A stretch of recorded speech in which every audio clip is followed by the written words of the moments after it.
Okay, Frankenstein, the 2004 Parker Posey movie, executive producer Martin Scorsese.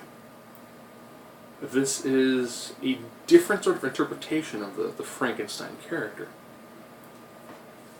It takes place in more modern day New Orleans, where the monster is used a lot less in this film, because a lot of it is, there's some really bizarre murders going on, with Parker Posey being one of the detectives. And the bodies are very unique and very bizarre. By unique and bizarre, when they do an autopsy report on one of them, the guy mentions how they have bones like concrete because they're so much denser and so much stronger. Almost all the organ systems have been entirely enhanced. So this would be less fatigue, almost. You should never get sick, better circulation, higher order of thinking.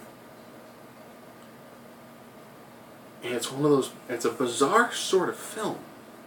And of course, they do end up going into the actual doctor himself.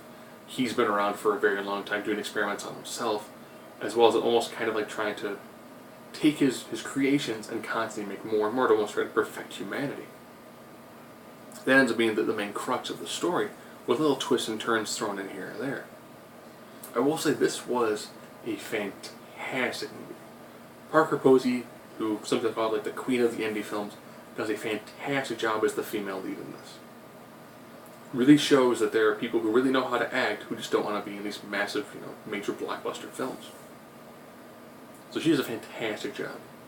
Michael Madsen, good job as well. Everyone does a really solid job when it comes to acting. No one's really overacting, even though given the source material, this is really easy to overact. I will say I loved this film up until the ending. The ending was super frustrating. If you've seen this film, the 2004 Frankenstein, you will know what I'm talking about.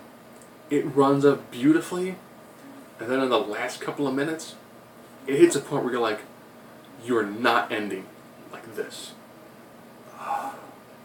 It's not a bad, it's just a frustrating.